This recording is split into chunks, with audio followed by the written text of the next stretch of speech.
السلام عليكم ورحمة الله وبركاته. إن الحمد لله نحمده ونستعينه ونستغفره ونؤمن به ونتوكل عليه ونعوذ بالله من شرور أنفسنا ومن سيئات أعمالنا. من يهده الله فلا مضل له ومن يضلله فلا هادي له. ونشهد أن لا إله إلا الله وحده لا شريك له وأشهد أن محمدًا عبده ورسوله. أما بعد، فإن خير الحديث كتاب الله، وخير الهدي هدي محمد صلى الله عليه وسلم، وشر الأمور محدثاتها، وكل محدثة بدعة، وكل بدعة ضلالة، وكل ضلالة في النار. فأعوذ بالله السميع العليم من الشيطان الرجيم. كل نفس ذائقة الموت وإنما توفون أجوركم يوم القيامة فمن زحزح عن النار وأدخل الجنة فقد فاز وما الحياة الدنيا إلا متاع الغرور. وقال تعالى في مقام آخر: يا قوم إنما هذه الحياة الدنيا متاع وإن الآخرة هي دار القرار. محترم سامعین کرام، صدر اجلاس و ناظم اجلاس اور اسٹیج پہ بیٹھے ہوئے علماء کرام اور جامعات کے طلباء اور دور دراز سے آئے ہوئے مہمان اعظام، السلام علیکم ورحمۃ اللہ وبرکاتہ۔ ہر طرح کی تعریف و توصیف اور حمد و ثنا اس رب کائنات ذوالجلال والاکرام کے لیے لائق و سزاوار ہے،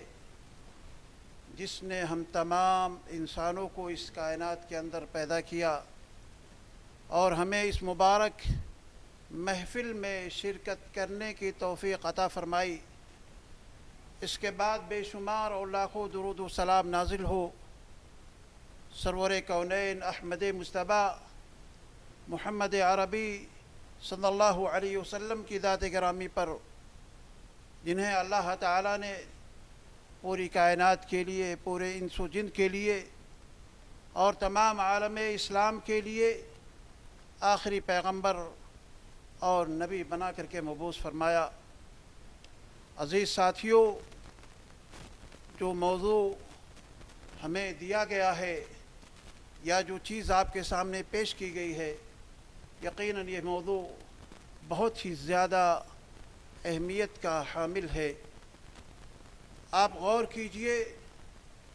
کہ اس دنیا کے اندر ہر شخص جب بھی کوئی پروگرام بناتا ہے، چاہے وہ شادی کرنے کا ہو، چاہے وہ گھر بنانے کا ہو، چاہے پراپرٹی خریدنے کا معاملہ ہو، تو ان تمام معاملات کے لیے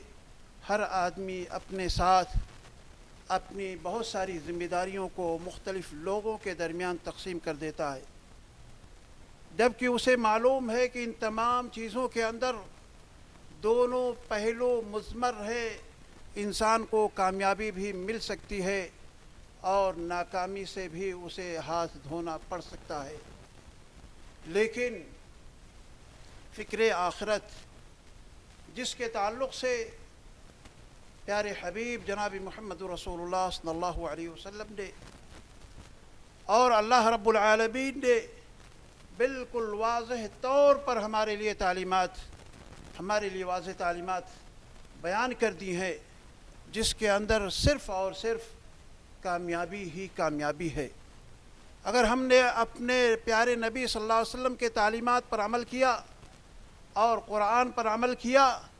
تو ہمیں اس میں ناکامی کا کوئی 1% بھی ایسا موقع نہیں ملتا ہے کہ ہم ناکام ہو جائیں۔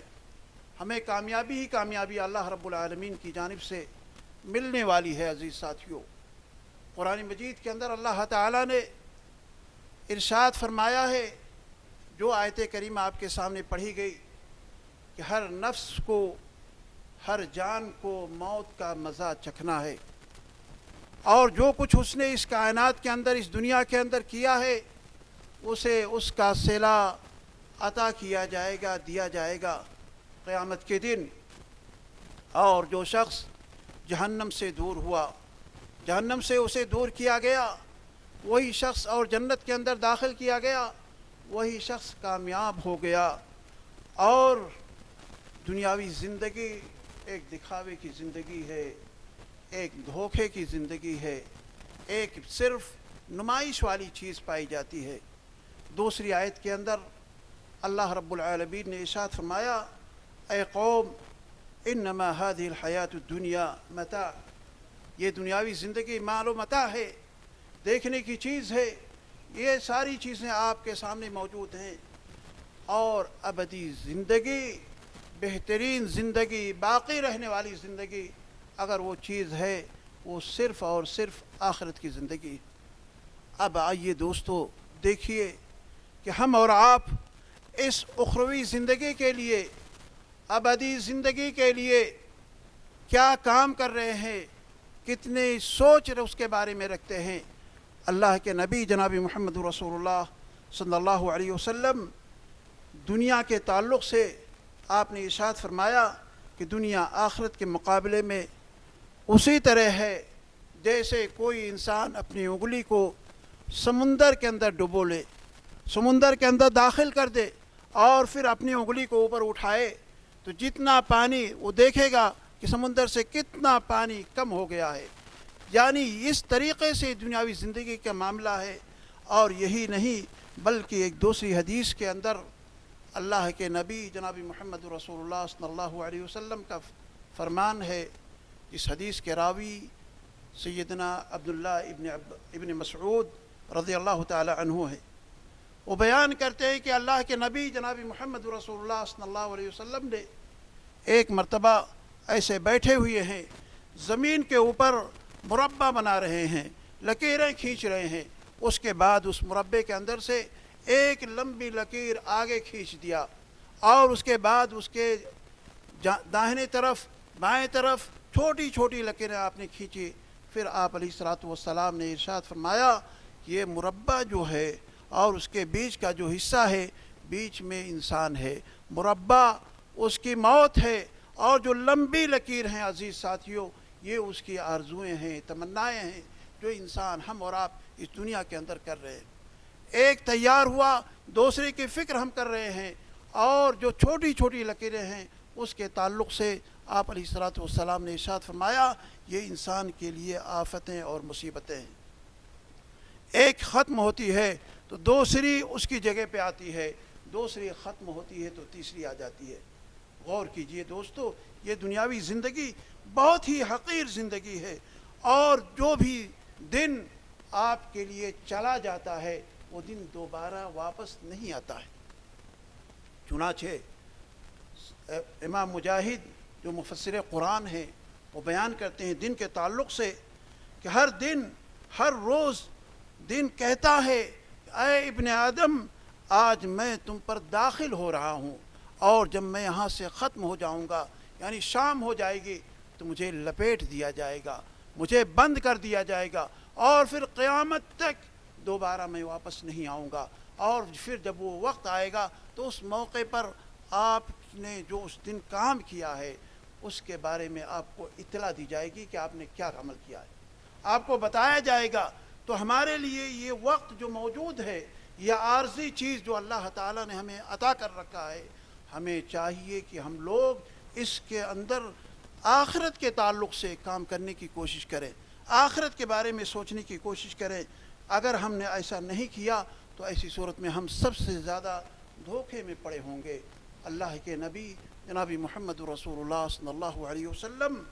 وصیت کرتے ہیں، کس کو کرتے ہیں؟ ابن عمر رضی اللہ تعالی عنہما کو کہتے ہیں کہ اے سوچو، غور کرو کہ تم دنیا میں ایک مسافر کی طریقے سے اپنی زندگی بسر کرو یا راستہ پار کرنے والے کی طرح زندگی بسر کرو، ایسا نہ سمجھو کہ دنیا ہمارے لیے بالکل مکمل طریقے سے یہی سب کچھ ہے، اس کے بعد ہمیں کوئی چیز نہیں ہونے والی ہے، نہیں، بلکہ دنیا کے اندر ایک مسافر کی طرح اپنی زندگی بسر کرو۔ دوسری روایت کے اندر اللہ کے نبی صلی اللہ علیہ وسلم نے اپنے تعلق سے آپ نے ارشاد فرمایا کہ مجھے دنیا سے کوئی سروکار نہیں، مجھے دنیا سے کوئی سروکار نہیں، میری حیثیت تو دنیا میں محض اس سوار کی طرح ہے، اس مسافر کی طرح ہے جو راستہ چلتے ہوئے کسی سائے کے نیچے ٹھہر جائے، کچھ دیر آرام کرے اور پھر وہاں سے اٹھ کر کے چلا جائے۔ یہی دنیا کی حیثیت ہے۔ عزیز ساتھیوں، ہمیں دنیا کے بارے میں بالکل کچھ بھی فکر نہیں کرنی چاہیے۔ اگر فکر کرنی ہے تو ہمیں آخرت کے تعلق سے فکر کرنے کی ضرورت ہے۔ آپ دیکھیے سیدنا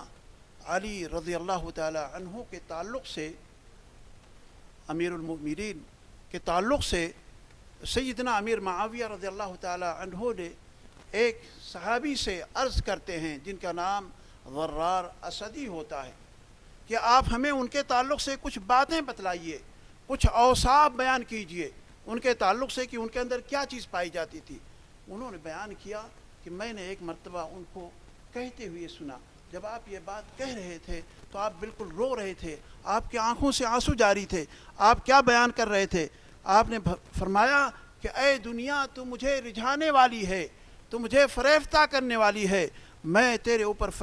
فریفتہ نہیں ہونے والا ہوں، تو دور ہو جا، تو بہت دور ہو جا، میرے علاوہ کسی اور کو دھوکہ دے، میں نے تجھے 3 طلاقیں دے دی ہیں، اب تیری طرف رجوع کرنے کا کوئی سوال ہی نہیں پیدا ہوتا ہے۔ اس کے علاوہ یہ بھی بیان فرمایا کہ تیری عمر بہت چھوٹی ہے، یعنی اے دنیا تیری عمر بہت چھوٹی ہے، تیرا عیش بالکل حقیر ہے، تیرے خطرات بہت زیادہ ہیں،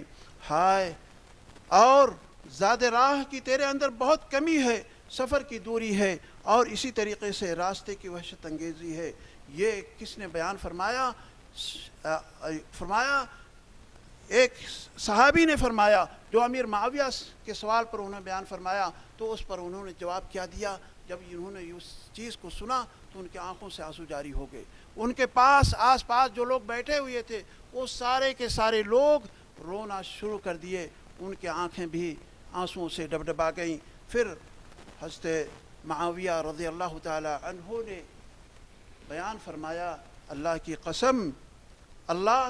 ابو الحسن پر رحم فرمائے، اللہ کی قسم وہ ایسے ہی تھے، یعنی جو صفات انہوں نے بیان فرمائے ہیں یہ ساری صفتیں ان کے اندر پائی جاتی تھیں۔ اور معاملہ کیا تھا کہ دنیا کی کوئی حقیقت یا کوئی حیثیت ان کے سامنے نہیں تھی، ان کے سامنے اگر کچھ تھا تو آخرت موجود تھا۔ اور یہی نہیں بلکہ آپ دیکھیں گے صحابہ کرام کو، ان کی زندگی کے بارے میں دیکھیے، ان کے بارے میں سوچئے، غور کیجئے، ایسے ایسے صحابی موجود ہیں جن کی زندگی کے اندر ہر طرح کے سارے ساز و سامان، سارے عیش و عشرت کے ساری چیزیں ان کے پاس موجود ہیں، لیکن اس کے باوجود جب ان کے سامنے فکر آخرت آ جاتی ہے ساری چیزیں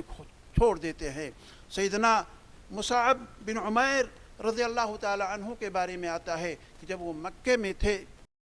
ان کے پاس اللہ رب العالمین نے ہر طرح کی جتنی بھی چیزیں آپ سوچ سکتے ہیں، لباس کے تعلق سے، جائیداد کے تعلق سے، خوشبو کے تعلق سے اور دوسری اور چیزوں کے تعلق سے، ساری چیزیں اللہ تعالیٰ نے انہیں دے رکھا تھا۔ نبی کریم صلی اللہ علیہ وسلم نے دیکھا بھی تھا، لیکن جب ان کے دل کے اندر اللہ اور اس کے رسول کی تڑپ آ جاتی ہے اور فکر آخرت پیدا ہو جاتی ہے اور وہ وہاں سے چھوڑ کر کے مدینہ پہنچتے ہیں تو ان کے جسم پر کیا ہوتا ہے؟ ایک کھال ہوتی ہے جس سے وہ اپنے سطر کو ڈھکے ہوتے ہیں۔ مسجد نبوی میں داخل ہوتے ہیں، اللہ کے نبی صلی اللہ علیہ وسلم مسجد نبوی کے اندر موجود ہوتے ہیں، آپ کی نظر مصعب کے اوپر پڑتی ہے، کہتے ہیں اے مصعب یہ کون سی حالت ہے؟ انہوں نے کہا کہ میں نے تمام چیزوں کو ترک کر دیا ہے، مجھے اللہ اور اس کے رسول سے محبت ہو گئی ہے، آخرت کی فکر دامنگیر ہو گئی ہے، اب ہمیں کوئی چیز نہیں چاہیے۔ تو اللہ کے نبی جناب محمد رسول اللہ صلی اللہ علیہ وسلم نے فرمایا کہ آپ بالکل دنیا سے بے نیاز آپ ہو گئے ہیں، آپ کے اندر اس طرح کی کوئی چیز نہیں پائی جاتی ہے۔ تو آپ غور کیجئے دوستو، یہ ساری کی ساری چیزیں جس کے لیے ہم اور آپ دو کر رہے ہیں، کوشش کر رہے ہیں، دن اور رات ایک کیے جا رہے ہیں، حلال و حرام کی تمیز نہیں کر پا رہے ہیں اور دنیا بنانے میں لگے ہوئے ہیں، اور جب آنکھ ہماری بند ہو جائے گی تو یہ ساری کی ساری چیزیں یہیں دھری کی دھری رہ جائیں گی، اس کا کوئی ثواب، کوئی چیز ہم کو ملنے والا نہیں ہے۔ اس لیے ہمیں چاہیے کہ ہم لوگ آخرت کی فکر کریں، اور یہی چیز آپ دیکھیں گے کہ پیارے نبی جناب محمد رسول اللہ صلی اللہ علیہ وسلم کی زندگی میں دیکھ لیجئے، جب کہ آپ معصوم عن الخطا ہوتے ہیں، آپ کے پاس گناہ نہیں ہوتے، آپ کے پاس کوئی خطائیں نہیں ہوتی، تمام گناہوں سے آپ مبرہ ہیں، ساری چیزیں آپ کے پاس نہیں ہیں۔ اللہ رب العالمین نے آپ کے تعلق سے فرمایا وَإِنَّ لَكَ لَأَجْرًا غَيْرَ مَمْنُونٍ، وَإِنَّ لَكَ لَأَجْرًا غَيْرَ مَمْنُونٍ، آپ کے لیے تو ہم لکھ ہی نہیں سکتے۔ فرشتے ہر شخص کے اعمال کے اعتبار سے، اعمال کے حساب سے ان کے ثواب کو لکھتے ہیں، ان کے اجر کو لکھتے ہیں، لیکن جب میرے محبوب جناب محمد رسول اللہ صلی اللہ علیہ وسلم کی باری آتی ہے تو اللہ رب العالمین کہتا ہے کہ ان کے لیے تو آپ کچھ بھی نہیں لکھ سکتے، اتنے زیادہ اجر ہے، اتنے زیادہ ثواب ہیں کہ ہم اس کا شمار کیا ہی نہیں جا سکتا ہے۔ آپ دیکھیے، غور کیجئے کہ آپ کو آخرت کی فکر اتنی کھائی جا رہی ہے، رات کو اٹھ کر کے آدھی رات سے لے کر کے آخری رات تک آپ اللہ رب العالمین سے دعائیں کرتے ہیں، دعاؤں میں مشغول ہو جاتے ہیں، قبر کے عذاب سے پناہ طلب کرتے ہیں، قبر کے عذاب سے اللہ رب العالمین کی پناہ طلب کرتے ہیں۔ اور دوسری روایت کے اندر آتا ہے کہ اللہ کے نبی صلی اللہ علیہ وسلم پوری رات اللہ رب العالمین کی عبادت کرتے ہیں۔ عبادت کیوں کرتے ہیں؟ اس لیے کرتے ہیں تاکہ اللہ رب العالمین خوش ہو جائے۔ یہ نہیں کہ آپ کو پریشانی ہے، لیکن اللہ کو خوش کرنے کے لیے، فکر کی، آخرت کی فکر کے لیے آپ بالکل پریشان رہتے ہیں۔ اور یہی معاملہ مائی عائشہ رضی اللہ تعالی عنہ بیان کرتی ہیں حدیث کے اندر کہ آپ سب سے زیادہ پریشان اسی معاملے کو لے کر کے رہا کرتے تھے کہ آخرت کے تعلق سے ہمیشہ یہی دعا کرتے تھے اللہم انی اعوذ بک من عذاب القبر وعذاب النار، قبر کے عذاب سے اور جہنم کے عذاب سے آپ اللہ رب العالمین سے معافی طلب کرتے ہیں اور اللہ تعالیٰ کی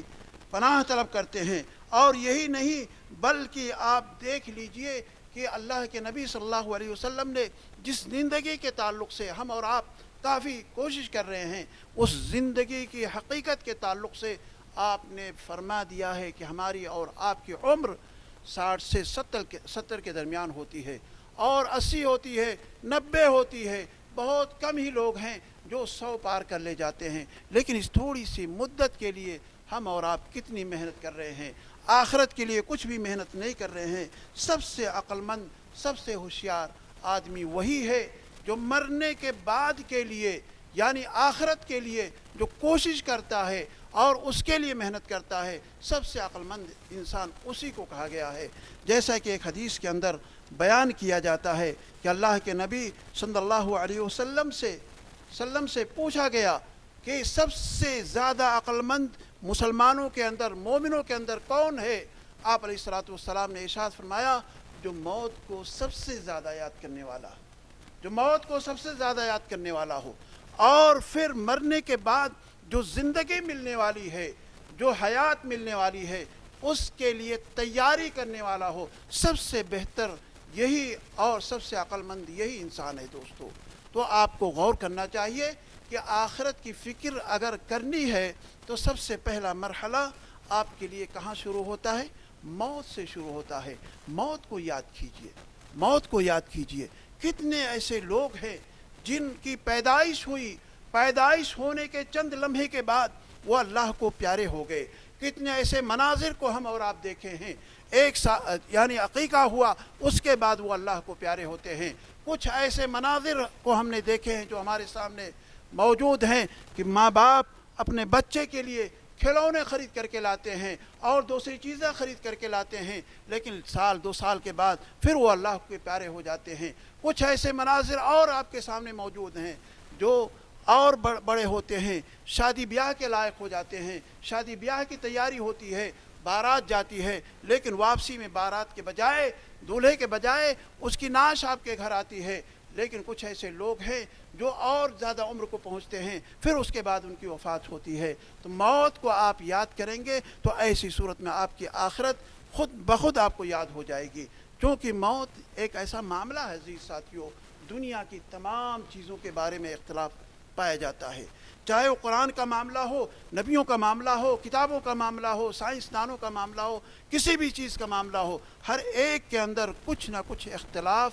ضرور پایا جاتا ہے، لیکن موت کے بارے میں کسی کا کوئی اختلاف نہیں ہے، چاہے کچھ بھی ہو، چاہے وہ مسلمان ہو، چاہے وہ کافر ہو، چاہے وہ بدعتی ہو، چاہے وہ کوئی بھی کسی بھی دھرم کو ماننے والا ہو، سب کو یقین ہے کہ موت آنی ہے اور انسان اس دنیا سے مر کر کے چلا جائے گا، مر کر کے چلا جائے گا۔ تو موت کو اگر آپ یاد کرتے ہیں، موت کو یاد کرتے ہیں، تو موت کو یاد کرنا یہ فکر آخرت کی ایک پہلی منزل ہوتی ہے دوستو۔ اور آخرت کا جو مفہوم ہے، جو آخرت کا معنی ہے عزیز ساتھیوں، وہ یہ ہے کہ ایمان کے ارکان کا ایک جز ہے، ایک حصہ ہے، ایک رکن ہے، یعنی آخرت پر ایمان لانا۔ اور آخرت پر جب آپ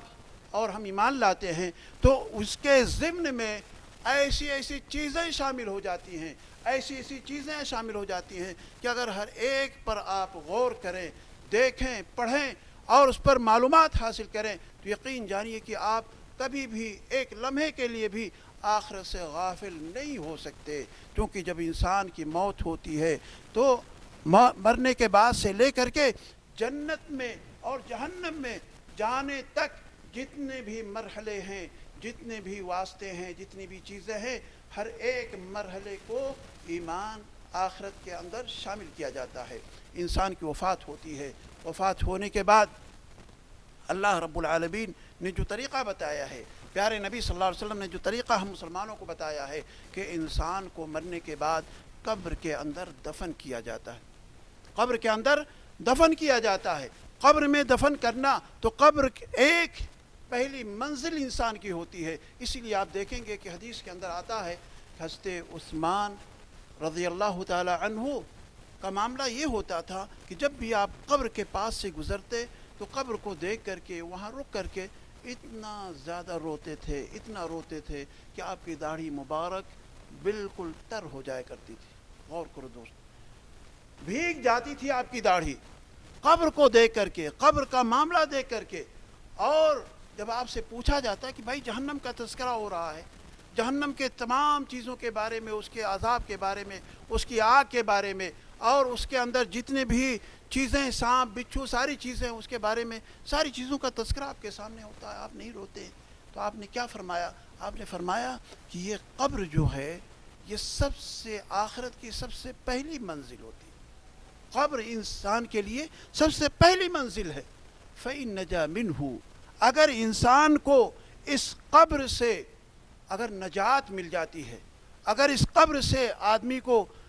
کامیاب ہو جاتا ہے قبر کے پہلی منزل سے، تو اس کے بعد کے جتنے بھی مرحلے ہیں انشاءاللہ وہ کامیاب ہوتا چلا جائے گا۔ یہ معاملہ کس کا تھا؟ امیر المومنین سیدنا عثمان رضی اللہ تعالی عنہ کا۔ اور قبر کے عذاب سے بچنے کے لیے بہت ساری چیزیں، بہت ساری احادیث آپ کے سامنے پیش یعنی آپ نے سنا ہوگا اس کے تعلق سے۔ ایک مرتبہ اللہ کے نبی جناب محمد رسول اللہ صلی اللہ علیہ وسلم جا رہے تھے، دو قبروں سے کے بارے میں آپ کو بتایا گیا کہ دو قبروں کو عذاب دیا جا رہا ہے، دو قبر والوں کو عذاب دیا جا رہا ہے، دو آدمیوں کو۔ اور آپ نے فرمایا، آپ کھڑے ہو گئے، صحابہ کرام نے پوچھا کیا بات ہے؟ آپ نے فرمایا کہ انہیں عذاب ہو رہا ہے۔ کہا عذاب ہو رہا ہے کسی بڑے عمل کی وجہ سے نہیں، بہت بڑے کام کرنے کی وجہ سے نہیں، زناکاری کی وجہ سے نہیں، قتل کرنے کی وجہ سے نہیں، مار حرب کرنے کی وجہ سے نہیں، بہت معمولی، یعنی انسان اس کو معمولی سمجھتا ہے، معمولی چیز کی وجہ سے انہیں عذاب دیا جا رہا ہے۔ آپ نے فرمایا کہ ایک وہ شخص ہے جو چغل خوری کرتا تھا۔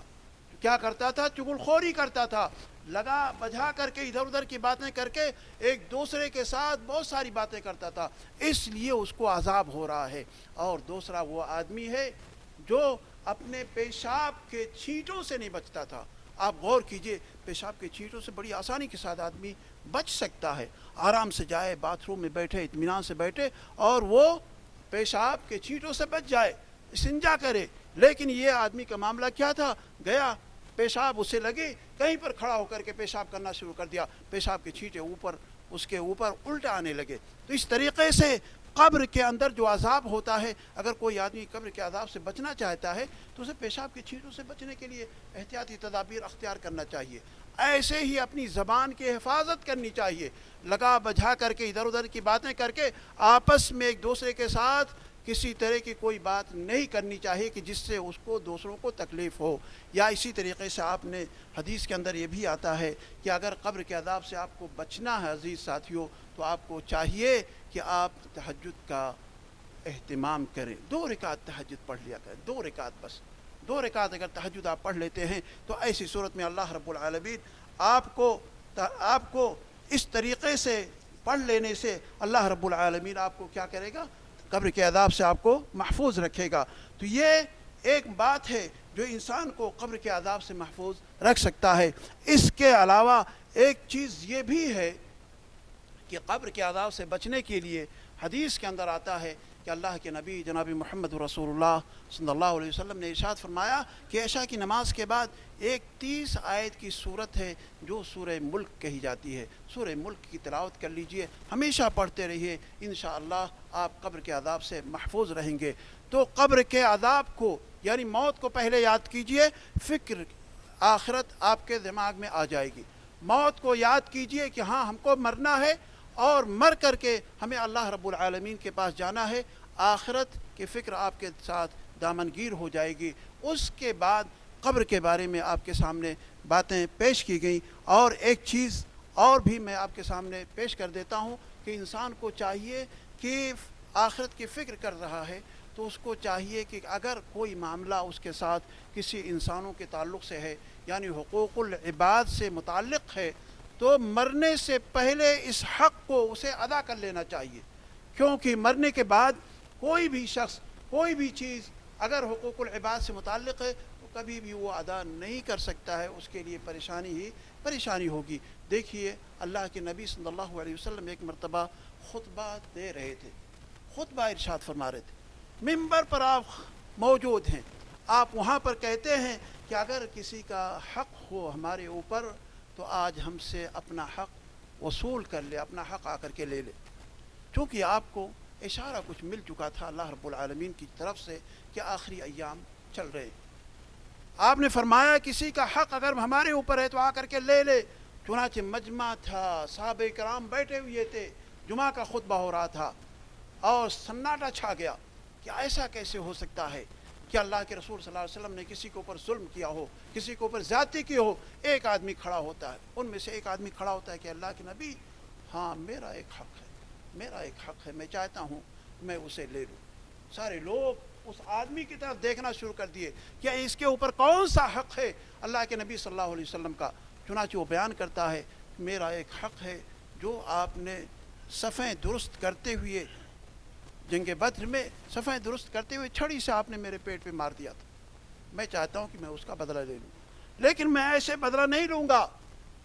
بلکہ جس طریقے سے، جس ہیئت میں، جس شکل میں آپ نے مجھے مارا تھا میں اسی طریقے سے بدلہ لینا چاہتا ہوں۔ یعنی آپ اپنے پیٹ کو، اپنی کمر کو بالکل ننگی کریں۔ چنانچہ اللہ کے نبی صلی اللہ علیہ وسلم اپنی کمر کو ننگی کر لیتے، اپنی پیٹ کو کھول لیتے ہیں، کہتے ہیں آ جاؤ اپنا بدلہ لے لو قبل اس کے کہ تم ہمارے پاس یعنی اللہ رب العالمین کے پاس وہاں جا کر کے بدلہ لینا چاہو۔ چنانچہ وہ آدمی جاتا ہے اور جا کر کے آپ کی کمر کا بوسہ لے لیتا ہے، وہ کہتا ہے کہ اللہ کے نبی میں صرف یہی چاہ رہا تھا کہ میں آخری وقت میں آپ کی کمر کا بوسہ لے لوں، یہ ہماری تمنا تھی۔ تو اس طریقے سے دوستو آپ بھی سوچئے، اتنے سارے لوگ یہاں پر موجود ہیں، ہر کوئی اپنے گریبان میں جھانک کر کے دیکھے آیا ہم نے اپنی اس عمر کے اندر، چاہے ہماری عمر، ہماری زندگی، ہماری جو ہم جس عمر کو ابھی پہنچ رہے ہیں، 30 ہے، 40 ہے، 50 ہے، 100 ہے، آیا ہم نے کسی کی کوئی ہڑپ لیا ہے، کوئی مال ہڑپ کر لیا ہے، کوئی کسی کا حق دبا لیا ہے، بھائی کا کوئی چیز اپنے نام کر لیا ہے غاصبانہ طور پر، یا کسی اور کا کوئی سامان لے لیا ہے؟ اللہ گواہ ہے، اللہ کی قسم، اگر آپ نے جس دنیا کے اندر اس معاملے کو رفع دفع نہیں کیا تو کتنی بھی نمازیں پڑھ لیجئے دوستو، کتنا بھی حج کر لیجئے، کتنا بھی عمرہ کر لیجئے، صدقات اور خیرات کا معاملہ کر لیجئے، کوئی بھی چیز آپ کے کام نہیں آنے والی ہے جب تک کہ صاحب معاملہ آپ کو معاف نہ کر دے، یا صاحب معاملہ کو آپ وہ چیز واپس نہ کر دیں. اور یہی چیز ہے جو آپ کو آخرت کی فکر یاد دلاتی ہے اور آخرت کی طرف آپ کو لے جانے والی چیز ہوتی ہے. اگر آپ کے اندر یہ چیز ہے اور آپ نے اس کو واپس کر دیا ہے اور آپ نے تہیہ کر لیا ہے تو ہم سمجھیں گے اور تمام لوگ سمجھیں گے کہ ہاں آپ کو آخرت کی فکر ضرور آپ کے سامنے آ گئی ہے اور آخرت کے بارے میں آپ نے سوچ لیا ہے.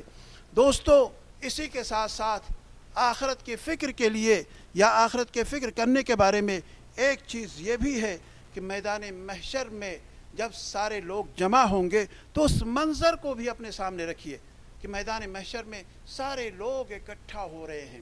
ایک مجمع ہو رہا ہے. کسی کا پسینہ، یعنی اتنا سخت وقت ہوگا، سخت عالم ہوگا کہ ہر آدمی اس وقت پریشان ہوگا،